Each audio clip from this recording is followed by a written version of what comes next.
Good morning, everyone, and welcome to Right for Your Life. I'm Caleb. And I'm Timothy.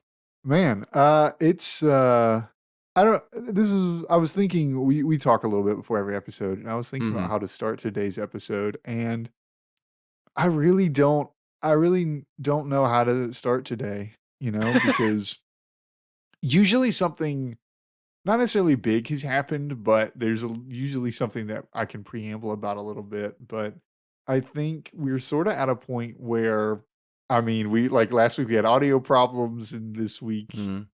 you know, everything just kind of feels normal. And I guess that's the thing to talk about is how normal this is starting to feel to come in and record on a regular basis. Yeah. Especially since we're kinda down to the once a week schedule that we originally planned because 'cause we've gotten a backlog going. Yes, that is true. We are finally down to once a week recording, which will not impact our posting schedule, but should hopefully allow us to do more things, is what Yeah. we're hoping.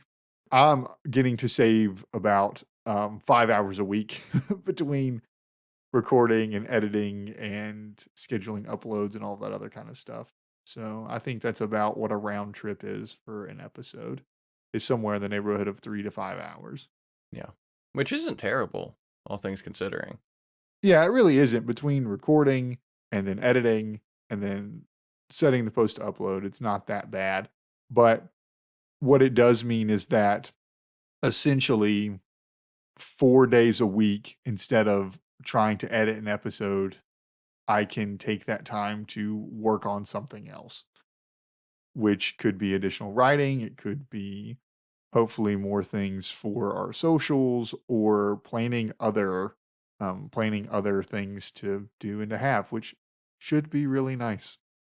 Yeah. Yeah, I'm really looking forward to that. Also, just for the listeners, if my voice ends up croaking or something like that, I have come down with the sickness this morning. Hopefully, it doesn't affect things. When Caleb and I were talking beforehand, it kind of thawed my throat out a little bit. So I feel better than I did, but we'll see. Tim's just down with the sickness this morning. Wha- That was probably not not a good thing to do for your throat. it, it was worth it. I wanted you to make the joke, and then you didn't, and so when you said it, I had to make the joke. Because I woke up this morning at 4:15 because my wife had to go to work, and I fell back asleep afterwards. But I woke up, realized, okay, I've got a sore throat, and then immediately I knew what joke I was going to try to make happen. So I gave everything for this, and I hope they appreciate it. I certainly hope they do. There might have been a segue in there somewhere, but I don't think I found it. Yeah, we definitely lost that. Yeah. Either way, with a little bit of rambling, are you ready to dive in? Let's do it.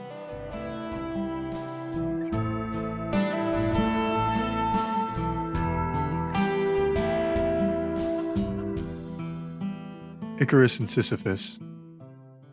I know they aren't in the original myths, but two different sayings have become popular forms of philosophy in recent years. Icarus laughed as he fell, and one must imagine Sisyphus happy. In this portrait of Icarus, it tells that even during his tragedy, he found a way to smile and laugh at the world, even unto his demise, having felt the ability to fly. Icarus knows it's his last moment. The waves are too rough, and the distance too great, and the fall too far. In this observation of Sisyphus, it tells us that this cycle of life, this never ending day after day, has no meaning, and that the struggle of life is its own reward. Sisyphus knows that this is his eternal torment. He is captive to his task. Each attempt he makes is stamped with certain failure. Icarus dies. Sisyphus condemned.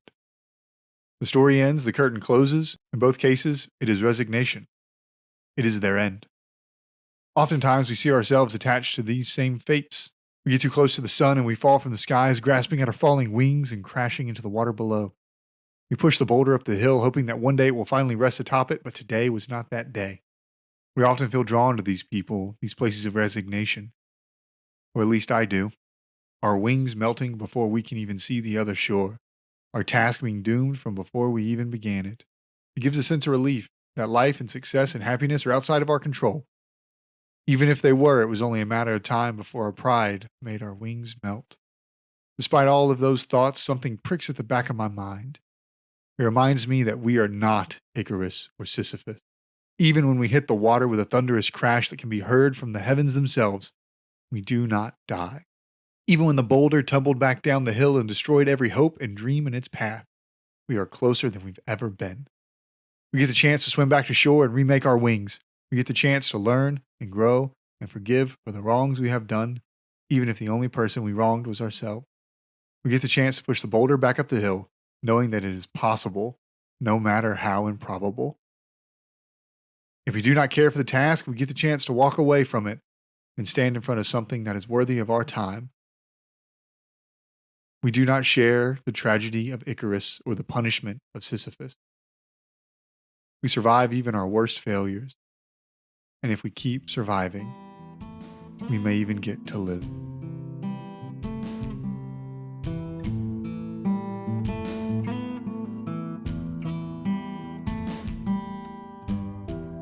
So, what did you think?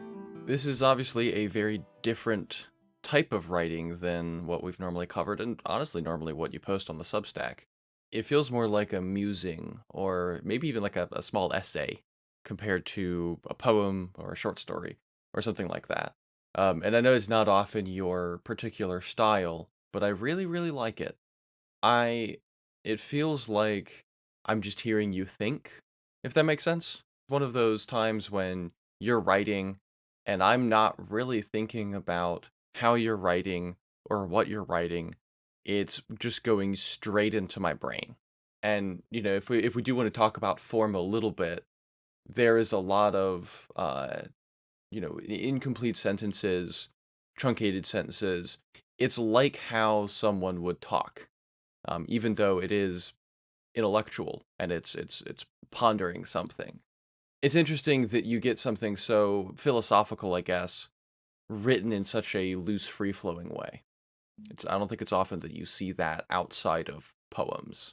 This is the first thing I ever posted for Substack. Yeah. So part of this is me figuring it out, but part of this was also I do think this is a good introduction to me and my writing because it is poetry and philosophy to me because it Mm-hmm. is written more eloquently than just a philosophical argument, right? It's not just, read this particular philosopher or read this particular philosophical style and this is some practical applications of this sort of thing, but it is a direct attack, may be a bit of a strong word, but it is a direct response to a line of thinking that I find to be detrimental. And it is said in a, again, incomplete, truncated, occasionally run on sentence sort of manner, which again is how I like to write. I would like to write how I would like to speak. I think that it introduces any readers well because it's like, okay, there is going to be a little bit of life philosophy in here. There's going to be a little bit of flowery language. La la la. Um, there's going to be sort of a couple of different of these sorts of things in here because I took a few philosophy classes in college and I find them to be fascinating. And so it is one of those things that I believe pairs well together as poetry and philosophy because neither one of Mm-hmm. these things are a hard science. And realistically, a lot of the times, how you say the things that you say matter as much as the things that you say. Yeah. It's interesting that you say it's philosophical and a good introduction to kind of who you are and what you're writing. Because one of the things that I wrote down when I was preparing for recording this episode, was that this is a theme that very often comes up in what you write, and I think we've talked about it a majority of the recent episodes in some shape or form. Is in on one hand, the, for lack of a better word, inevitability of failure and suffering. But then on the other hand, the ability to choose to keep going, the ability to choose to fight against that feeling of failure and suffering, and to make something despite what is happening to you. Because we talked about that with Once More. We talked about that with My Dreams Are Not For Me. We talked about it with What Now. We've talked about it with so many of the recent things that you've written. Do you think that's an intentional thesis of your writing or an intentional thesis of your life? Or do you think that's something that's true of everybody? It's something I've done in self-reflection recently is I write about essentially 2 topics a lot, and that is love and striving. Mm, And, we're going through a lot of these striving pieces right now. There are more pieces about love that I would like to write, but it is something that is a repeated theme in my life, and it also is something that I believe should be a theme in a lot of people's life. I think, particularly for our generation, Gen Z is what we are, and also the next generation after us, which would be Gen Alpha. I think this is a direct call out for them. We live in a generation that is very resigned to the fact that things are always gonna be bad 100% of the time and that we're already too late to do anything about them, so we shouldn't do anything about them, or we should just be mad at everyone who came before us because they're a bunch of idiots who screwed up the entire world, and now we have to fix it, but we can't fix it because it's too broken to be fixed. And that's I think that's a bunch of hogwash, it's just not true. It as much as we may want to get mad at boomers, as much as we may want to be frustrated with millennials, I believe that every generation tried their best to advance the world. Every other generation was like us, where they were like, "We want to change the world in a positive way." And they got rid of old things that were not beneficial anymore, and they made progress, but also they set up some things that they didn't realize that the consequences would be much more detrimental than they originally thought. Because it sounded like a good idea at the time, but now that we see the results, we're like, "This is bad." And so I feel like the major response for a lot of our generation is to throw the baby out with the bathwater, particularly mhm. in American sentiment of just saying, well, we should just, pretty much burn America to the ground and start over again because all of this is bad and we've never done anything good and we've never been good. And it's resignation, what I call out into the piece. Right? Of, oh, we're currently Icarus falling, the great prideful America, we are Icarus falling from the sky, just hoping that, you know, and maybe we should just laugh on our way down because eventually we'll hit the water and we'll just die and that'll be the end of it. But that's not how life works. You don't just hit the water and it's all over. And I think people are going to be very disappointed and frankly lost when they hit the water and they realize that they're okay, or at Mhm. least okay enough to survive. Yeah. The temptation is, and you talk about it in one of the paragraphs. The temptation is to give up because that's easier. You say it gives a sense of relief that life and success and happiness are outside of our control. And that is definitely the easy path because it absolves you of responsibility, Mhm. and it means that you can blame other things when your life goes poorly. And to some extent, that's always true because nobody lives in a vacuum. There are always external forces. But we have a lot of control over how we respond to the things that are presented to us. And how we respond to the things that are presented to us is generally where success and happiness, well, not as much success, but happiness and joy and life are. But that takes work, that takes pain, that takes, running upstairs 50 times in the morning and throwing up in a trash can. Mhm. And it's not something that is easy to do, especially in the face of what often does feel like just unsurmountable bad. Yeah, because I also don't wanna say that, like, "Well, the world's perfect the way it is, we're fine the way it is, and there's no need to Mhm. change," right? And because that's also obviously not true. We're often in a despair cycle, and that's not beneficial and cohesive. Because the question to sort of ask is, well, if we're all screwed, okay, that's true. What now? Mhm. Where do you go from here? Okay, you just sort of try to enjoy life in this meager existence until all of a sudden everything disappears. It's like, okay, so great. You're just going to say that we have a meager existence with nothing really to contribute, nothing to give, nothing to do, and that we can't find a equilibrium point between philosophy and practicality. think that's the great divide in America, is we have a lot of people with a significantly high standard of moral beliefs that are like, yes, it would be great if we could do all those things. How do we do them?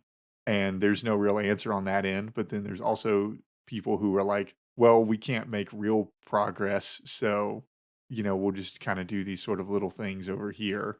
Or we can't help everybody. So we'll just kind of help ourselves, which is also not good. I mean, last week we talked about the purpose of, or the benefits of compassion and being connected into community. And so just helping oneself is also not good either. Yeah. When that is brought up, the idea of why would we continue when everything seems so bad? Answering that why is very important because we can say, it's part of life to fight against that. It's part of what brings happiness and fulfillment and all of these things. But then the question that always comes up, if you dig down to the very root of things, what is the point? To get really existential, I suppose. Why does anything exist? What is the purpose of anything existing? Because if you can answer that, then you have a reason to continue striving even when everything seems lost. You have a reason to continue getting back up when the boulder rolls all the way back down the hill. And, obviously for both of us, we have our answer for that, which is God created everything for his glory, and that is our primary purpose. But finding that why is really, I think, the most important part of how to apply the questions, if that makes sense. Yeah. I think that my response to all of this usually winds up being to just keep going because Hmm. the other option is to give up. And, well, frankly, that's not an option. Yeah, especially not for you. I, I don't think you could do that. Yeah. If, if you've learned anything, giving up is not really for me. But I think that people who wind up living these lives of resignation wind up becoming the most miserable among us Hmm. because they end up not enjoying themselves in anything because there's sort of this thing in the background. Now, I also understand the real point of nihilism is to say the point is there is no point. And since there is no point, we can just make our own point because there is no actual point that exists. So we can just make it up ourselves and give ourselves the meaning and the definition of life. We can give ourselves what the end goal and the end purpose of life is. That's what sort of the follow through of nihilism is. It's not just that everything sucks. It's that there is no meaning. So that means we can just ascribe whatever meaning we desire. Yeah. And cool, that's true. If you believe that and that's true, what meaning are you going to subscribe? And if you just subscribe the meaning that everything sucks and there's nothing we can do, or even if we did try to do something, it wouldn't pan out, or, I'll just have these really high moral standards that are not feasible to be reached or claimed by anything, anyone at any time. And so that means that the world is just doomed because we can't actually improve, we can't actually get better. Then you're going to find yourself a very miserable person. Yeah. And if you take away that agency from yourself by saying that everything sucks and so you're just going to give up, agency, like creativity, is another one of those things that, really sets us apart. It makes us human. And if you take that away, I mean, you can look throughout history of all the atrocities that have been done to people. A lot of what that is involves taking away agency from them. And so if you take away agency from yourself, then by definition, you're not going to be living a good life because you've taken away part of what allows you to have a life. Exactly. And I think in the case of Sisyphus, I read up a little bit on the phrase one must imagine Sisyphus happy. And I sort of get the larger cosmic point of life is day after day pushing the boulder up the hill. I get that. But I think that this goes back to Tim, your point a few episodes ago about intent and impact, right? I think you could have chosen a better story for that Mhm. because Sisyphus is being punished because of, I believe, arrogance, which is usually Greek, a Yeah, Greek thing. yeah. But Sisyphus is being punished. And so, in order to put oneself in the place of Sisyphus, you are saying that life is punishment. And Yeah. again, the alternative is to not exist. So, if you view life as either punishment or non existence is better, then you either have to go sort of the nihilistic absurdism route, or you will find yourself to be miserable of just like every day sucks, days suck, like this is being punished. And so I must dilute myself and make I must literally create a delusion to adhere to that allows me to be happy during my punishment. And also, Sisyphus is being punished as a direct result of his actions. If you just imagine Sisyphus as being happy and put yourself in the place of Sisyphus, you did not do those things to be punished. So it's like you are Yeah. being punished for something you did not even do. And so again, you must become some form of absurdism to then, say that okay, that this is fine. That this is actually this is fine, like I can gain a lot of things from pushing the boulder up the hill. And it's like again, you're resigning yourself to absurdism. And I find that to either be a delusional or miserable existence. Yeah. And the same is true to some extent of Icarus because, of course, he fell because of pride as well. He was arrogant. He flew too close to the sun. That's where they would get that expression from. And then his wings melt and he falls. And so it's a similar thing where, if you say Icarus laughed as he fell, it's not that he was caused to fall or that life made him fall and therefore he is fighting back against it by laughing. He's the one who made himself fall. And I don't I probably can't say it better than you did, but it is interesting how both of those stories, despite the common colloquial understanding of those phrases, they're not what they seem to be. And I do find that to be a common theme with a lot of shorthand philosophy is that it's not actually carried out to its extent or not actually fully understood, Oh yeah. or the framing for which that something is happening is not a complete framing. Because again, philosophy is sort of like art, it depends upon your interpretation. Mhm. And so consider this my interpretation. And as always, feel free to disagree. Totally fine. Leave your disagreements in the comments below. Yeah. Um, we open discourse. Well, we welcome discourse. We welcome open discourse. Probably is a better way to say that. We've opened the floodgates. Yeah, I hope so. This is definitely a different piece. It's definitely more philosophical. The philosophy is much more blatant, and the poetry is more subtle. Yeah. But yet it's still both of them because it still has that, reliance on imagery and kind of that flow and just it's coming out of your brain. Yeah. Yeah. So, sort of to wrap this portion up, you are not Icarus. You are not Sisyphus. You are not being punished. And when you hit the water, you will not die. And I think the most important part, or not the most important part, maybe, I don't know. That's up to your interpretation. A very significant part of what I wrote is that very bottom line. Mhm. And if we keep surviving, we may even get to live. Don't forget to live. Yeah. So, what's been inspiring you this week? Well, I have had a fairly busy weekend, so I haven't had a whole ton of time to, just sit down and read. But one thing that I did get to do was show my parents their first Indian movie, which is very exciting. And this is I mean, we opened the floodgates in episode 10 with Iga, so this is going to come up with significant regularity. But I got to show them the movie Three Idiots. If anybody knows anything about Bollywood movies, you probably know what Three Idiots is. It's possibly one of the best Bollywood movies ever made. It's about three engineering students in college and their particular struggles and fears and what they have to overcome in life in order to succeed in their own ways. And so obviously, you've got the themes of education system being about grades and not about actually bettering yourself and obtaining excellence. You've got the themes of people being forced to get into those kinds of careers because it's seen as culturally better, even if they want to do something else. There's kind of the fear and pressure that comes along with all of that. There's a lot of really excellent themes that are explored in the movie. It's really, really good.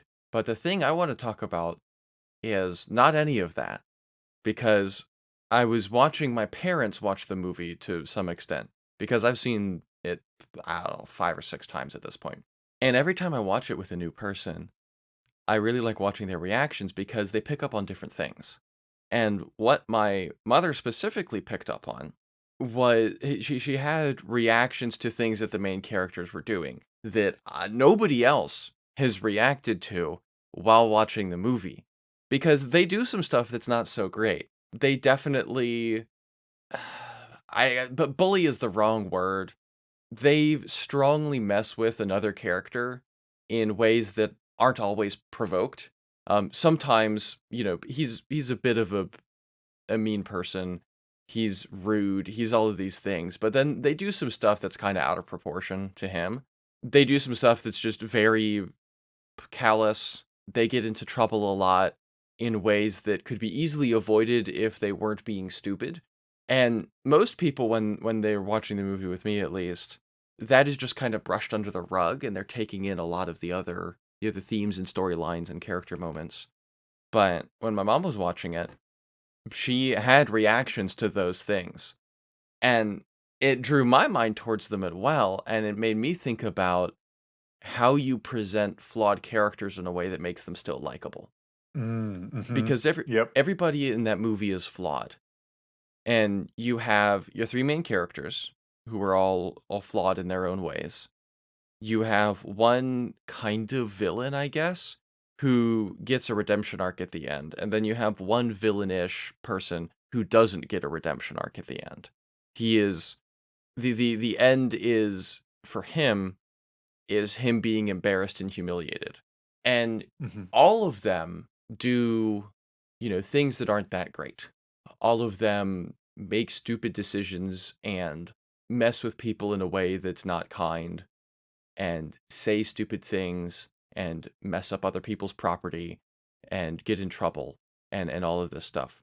And it made me wonder, okay, well, why does this work? Why am I still rooting for the main characters and not this other guy? And a little bit of it is, okay, they're the main characters, so you're expected to do that. But I think a lot of it is their attitude throughout. Mm, mhm. Because one of the villain guys, he's a fellow student. He's the classic know-it-all, snobby, looks down on everybody else, will do anything to get ahead. And his attitude towards his actions is always self-centered. And it's always putting him above other people, getting what he wants regardless.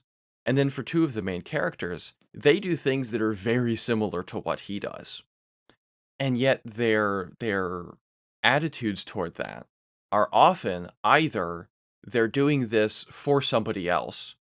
It's generally misplaced and they shouldn't be doing it anyway, but their attitude is for this other person, or they show remorse afterwards. And I was trying to figure out, why does that work? I'm not exactly sure why it works. I think it just connects us to them more and we see them, as we've talked about a lot, striving to get better despite what they've done to themselves and despite what other people have done to them. But it was a really interesting study that I was able to do, because right now with the book I'm writing, I'm not really diving into that. It's pretty short. It's not the point of the story, so it's not something I'm getting into a whole ton. But it was really interesting to think about it from more of a creative angle because I haven't watched that movie since I started writing. So it was neat to see how characters can be developed in a way to make them flawed, make them have clearly bad decisions that are bad because the audience thinks so, not because the movie necessarily is saying, "Hey, this is a bad thing." The movie presents a story, and then the characters react however they react. And the movie isn't making a point of this thing was bad, this thing was bad, this thing was good, etc. It's speaking about something else. But because we, the audience, can make that judgment, we can see, oh, this is a dumb decision. That was a stupid decision. Why would you do that? But it doesn't make us like the characters any less because we see them striving. We see them showing remorse. We see them caring for other people. We see why they made this decision. We may not agree with it. They don't agree with it later sometimes, but we understand. And I think that's a lot more important than making a character be the good guy in terms of their actions. It's making them be the good guy in terms of their motivations, their responses, and their attitudes to what happened. Yeah, and I think I think you hit on the difference because the difference is intent, Mm, right? Like yeah. one person is they well, I guess they both have the same intent, so then maybe that's not the best way to say it. But that truest underlying motivation in the case of the main characters, right, is they show the ability to grow and shift and change. Because stupidity, well, I guess like stupidity is knowing better, but doing the wrong thing anyway. And ignorance is doing the wrong thing because you did not know better. Yes. Yeah, that's a great distinction between the 2. Yeah. And malice is purposefully doing the wrong thing because it is better, right? Because you believe Mhm. it's better. And those all are very different responses, right? Like, Mm. you know better than this is different than, well, you didn't know any better is different than you're just being mean. Yeah. And so you can only really know that after a character does something and then seeing their response to what they did. And that is sort of where you can attribute malice, stupidity, or ignorance. And as you see these characters do these things, you're like, okay, these guys are just dumb. They're just like, these guys are just three idiots Exactly. versus somebody else who you see them do this and they're like, "Oh, they're not remorseful about this and they don't care." Like they did something that was genuinely hurtful and they were like, "Good, I did it. I'm glad I did it. I'd do it again. You know, it's in service of me." Yeah. That sounds like a great time. It'll have to be a movie that we watch together at some point. Maybe something that we do where we can, sit down and watch a movie and then review it more in depth and then post that somewhere. My list for that is already so long. I mean, I think it's in the double digits. We haven't even talked much about that apart from a possibility, and I already have a full list of movies we need to watch. Don't worry, I got a full list of movies that we can watch as well. Oh boy. So maybe that's something that we can do now that we're doing less things Yeah, or exactly. recording less frequently. We can be gaseous forms and fill up the time allotted to us at all times. There's a work philosophy that says work expands to fill the time given to it. Mhm. So now that we have more time, it means we can do more things. Exactly. That's totally the lesson to take away. What have you been inspired by this week? I was inspired by my trip to Door County up in Wisconsin. Door County is the little peninsula part of Wisconsin. So if you're looking at Wisconsin, it's by the Lake Michigan side, that little pointy part that sticks out. And the song that sort of kept playing through my head the entire weekend was All Summer Long by Kid Rock, where he talks about summertime in northern Michigan, which I'm in northern Wisconsin. Michigan and Wisconsin are literally right next to each other, separated by the lakes. It's basically the same thing. It's basically the same thing. They're very similar because he may even be talking about the Upper Peninsula, which is that part of Michigan that should be Wisconsin. Yeah. Don't get me started on that. I was just there having a very good time, and we went paddleboarding, and I was just feeling the difference in the temperature because the outside temperature was very, very warm. It was considerably warm for that part of the country, but the water was very cold still because Mm. Lake Michigan, if you don't know, is really big. No. It's very big. It's so big that you stand on its sandy shores, and you look across the vast expanse of this blue water, and you can't see the other side, and you go, "This isn't the ocean?" Yeah. Which means that it doesn't tend to get very warm, and so experiencing the difference between the really warm summer sun and then the nice cool water to me was inspiring because it's that sort of duality of sensation, just kind of, hopping in and out. It just felt perfect. It just felt Mm. perfect. And I feel like there's very few times in life where you get to I was there with a bunch of our friends, and we were paddleboarding and kayaking and just having a really good time together. And it was one of those moments that just felt perfect. And that wraps back to the piece of getting to live. It felt like freedom. It felt like my wife said it felt like that she was in a movie, and it just feels like a great montage of moments that you get to put together, not dissimilar to last weekend. Yeah. And so it was restorative, it was rejuvenating. They have great cherries up there, by the way. If you ever go up there, that's where they grow a bunch of cherries. Huh, I did not know that. Yeah, they're very good. Just being inspired by a combination of time and events, because we were debating whether we would even go or not, because just having gotten back from another very long trip, and it's not a short drive, it's about 4 hours or so for about 36 hours of being there, Yeah.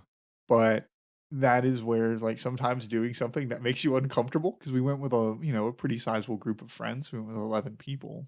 This is where, like, choosing to be a little bit uncomfortable, like, yes, it's tired, yes, it's a long day. Because Friday, we woke up, we recorded, I went to work, I came home, I got changed, and I drove. Yeah.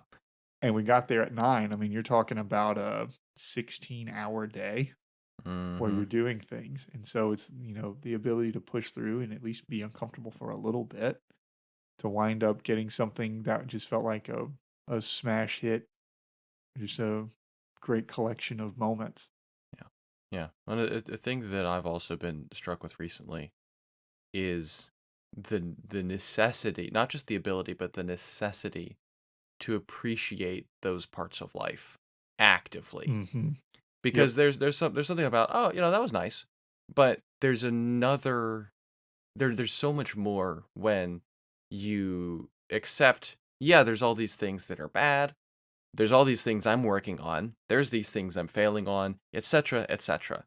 You accept that and you put it all aside for a moment and just actively appreciate the thing that's happening. And I think, obviously, you have a ton going on right now. You're very busy. You're trying all these creative endeavors. You're working, all of this stuff. But putting all of that aside and just thinking about, the it's really warm out here and the water's cold and this is nice. That is critical to living. One thing that's very popular right now is slice of life things. Mhm. So, like, slice of life books, slice of life movies, slice of life TV shows, and I think that those are the easiest things to replicate in your life, but it requires the most difficult thing, which is having a sense of self-awareness that little L life is happening, Yeah. and that if you take just a little bit of effort to create moments, you can wind up having memories, and days will stop flying by as much. It's like, oh man, I have to do the dishes. It's like, yeah, well, if I clean the kitchen with Jenny and we have music playing in the background and we're doing a little bit of singing and dancing as we're doing it, it turns something very mundane into an actual memory. Yeah. And again, this trip very easily could have just been nothing. We could have just been like, oh man, okay, we missed it. We'll go next time because we're tired. And instead, pushing through and saying, you know what, no, we're going to go. It winds up making a world of difference. And kind of the one of the themes of this podcast, which is, inspiring everyone to create in some way. That is a way to dip your toes into creativity. Because a lot of, especially what you write, Caleb, and also what I write, is looking at life from different angles and then seeing what that does to you and then putting that out in some way: music, art, writing, whatever it might be. And so the first couple steps of that are exactly what you talked about.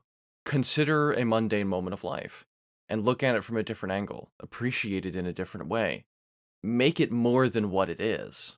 And you've essentially created something that wasn't there before.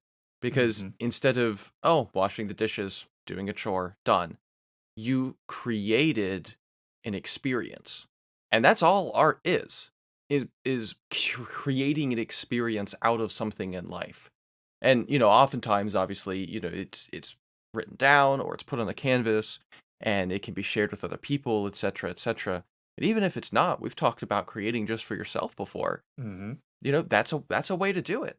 And to wrap everything that we've talked about for a while back in, with creativity being essential to life, and then you making those small moments, that is essential to life. That's essential to good living, is activating that part of your brain, even if it's just, let's make this a little special. It is the little L life Yeah. because I often find there is no big L life. Big L life happens when you die. Little L life happens every day. Yeah. So if you're waiting for big L life, you're going to be waiting a long time. Yeah. And Big L life is normally after you die and 50 years later, and then somebody can point to, oh, this is why all of this stuff happened. This is the impact they made. You don't get to see that when you're making the impact. Mm-hmm. It's like so I was talking to my grandma this weekend, and her mother was just an absolutely incredible woman because she raised grandma during the Great Depression. So they basically had nothing. And she was not raised with good hygiene or good dietary habits, an emphasis on exercise. She wasn't raised with any of that stuff.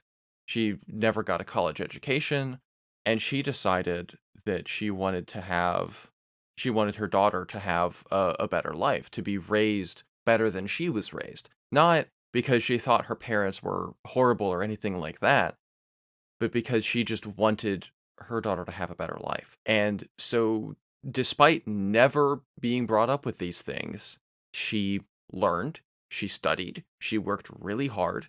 And my grandmother was raised with a very healthy diet and an emphasis on healthy eating, an emphasis on regular exercise, taking care of herself, taking care of, brushing her teeth, going on walks, stretching, all of these things. She got a college education. And the incredible thing is, I don't think her mother ever would have realized the impact that would have made. But then Grandma and I were talking about it, and here we have 4 generations of a pretty sizable family that have all been heavily impacted by her mother's actions. Mm-hmm. And she never would have known that. There's no way she could have seen that. There's no way she could have known that she was going to have such an impact on so many people's lives. And then here we are, 100 years later almost. More than 100 years later. Yeah. And she has shaped an entire family for 4 generations. And if you wait until that happens before you try to start doing things and trying to start be better, you're going to Hmm. wind up waiting until you die. But because she took action early, Yeah. Despite being in the Great Depression and all of that stuff. you wind up making something greater than yourself. You wind Yeah. up having an impact. And the thing is, none of the things that she did were like groundbreaking, earth shattering. Yeah. It's just these very small things, a bunch of the little L life that happened that wound up making the biggest difference. Yeah. Is there anything with writing you'd like to talk about? Not really. I haven't had much of a chance. But the schedule is, I hesitate to say this, calming down a little bit. So I'm looking forward to actually putting into effect the breakthrough I had last week. And we'll see how that goes. How about you? Nothing really much on my part either. I have a lot of things that I'm wanting to write. I actually feel really energized for the first time in a long time. I have like 5 things for the Substack I want to write, and I'm excited to dig back into my book and just keep marching forward. And so this podcast has actually been very inspiring to me because it's been challenging in a very beautiful way, as well as just when you find time to do things that you find to be important, it can improve other areas of your life, even if that is as something as little as I find it important to take a walk every day. Finding ways to do things that are important to you can stimulate the other parts of you. Well, that is very exciting. I'm happy that the podcast is a help and not a hindrance, because that was one of the things we talked about when we were deciding to do this was, it would be a great way to keep us both in that mindset consistently and to keep wanting to write. And I'm really happy that it's having that effect. Yeah. And we hope that it has the effect on you, the audience, to, you know, well, I'll save that for the very end. But first, plug time. I think that was the most, like, radio or kids TV presenter you have ever been. It was beautiful. So, with all of the plugs, if you'd like to get in contact with us, that is ctwriteforyourlife@gmail.com. We will have our links to our socials down below, as well as the different things that we talked about this week. I feel like our link list will be shorter than it was last week. Oh, goodness, yeah. I think that was a record for us for how many links. It could potentially be more in the future, who knows? Something to shoot for. Yeah, please leave a review, a comment, please share. It goes a very long way into helping this podcast spread out to other people, and if you found it to be inspiring, you can, inspire others as well by sending this to them. And I think that is Uh, everything. Substack. Oh, yeah. cparkgreen, .substack.com. Yep. I forget to plug the thing that we're pulling all of this from. That is the entire reason that we created this podcast. Literally started it all, and it gets relegated to the corner. A forgotten husk. It is not forgotten. I am uploading regularly and I Yes. am regularly thoroughly engaged. And also, if you engage with me over there, you leave comments you like, you do those sorts of things over there, that also goes a long way into Yeah. promoting the Substack. And you get to hear or read the things that Caleb said he was excited to write. And you get to read them Yes. before we do them on the podcast. You'll sneak peek. Occasionally, 7 months in advance in the case of this. There's still people who have not read the Substack and are hearing this for the first time. So, That's why we do this. all right, I think that is everything. Yeah. And with that, keep creating, keep listening, keep being inspired.